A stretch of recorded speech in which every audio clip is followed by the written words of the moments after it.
বন্ধুরা, দীপাস কিচেনে আপনাদের সবাইকে স্বাগত। আজকে আমি গঙ্গার মোরলা রান্না করব, সেটাই আপনাদের সাথে শেয়ার করব। তো আমি এটায় নুন হলুদ মাখিয়ে নেব।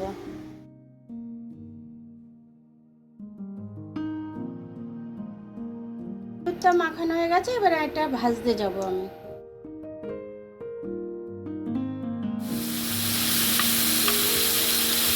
মাছগুলো আমি লাল লাল করে ভেজে নেব। এই আলুটা দিয়ে আমি তরকারি করব, আলুটা ভেজে নিচ্ছি। নুনটা দিয়ে দিলাম ভাজার জন্য, একটু হলুদ দিয়ে দিলাম, ভেজে নেব ভালো করে একটু। মাছটা আমি গ্যাসে ভাজতে বসিয়ে দিয়েছি। এইভাবে মাছগুলো আমি ভেজে নেব প্রত্যেকটা। সবাই তো এই মাছগুলো কাঁচা কাঁচাই করে, আমি কাঁচা করি না। এটার সাথে আমি পেঁয়াজটা দিয়ে দিচ্ছি, এটাকে আলুটার সাথে ভেজে নেব। লঙ্কাটা, আদাটা, রসুনটা এটা আমার লাগবে, মিক্সিতে আমি বেটে নেব। মশলাটা আমি দিয়ে দিচ্ছি।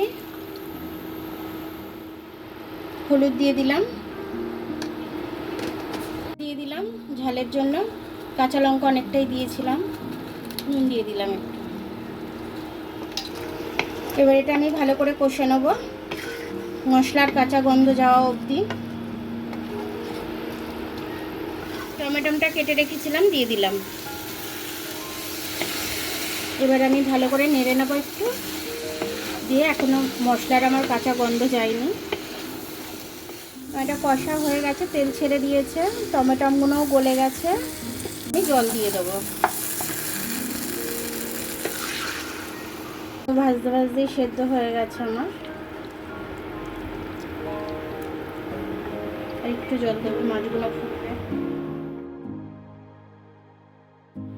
মাছগুলো দিয়ে দিলাম।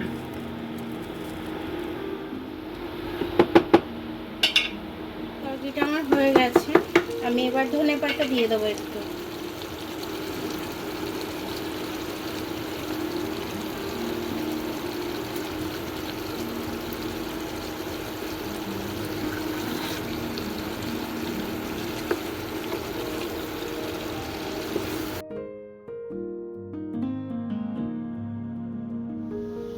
দেখুন, আমার গঙ্গার মোরলা মাছটা দিয়ে আলু দিয়ে আমি তরকারি করলাম, খুব সুন্দর হয়েছে খেতে।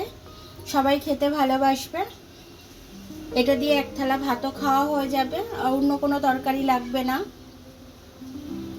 তো আমার ভিডিওটা দেখার জন্য অনেক অনেক ধন্যবাদ। আমার ভিডিওটা যদি আপনাদের পছন্দ হয় তাহলে লাইক, সাবস্ক্রাইব, বেল আইকনটা একটু টিপে দেবেন। আর যদি ফেসবুক থেকে দেখেন তাহলে লাইক আর ফলোটা একটু করে দেবেন। আবার কাল দেখা হবে নতুন রেসিপির সাথে। ততক্ষণ আপনারা ভালো থাকবেন, আমি আসছি।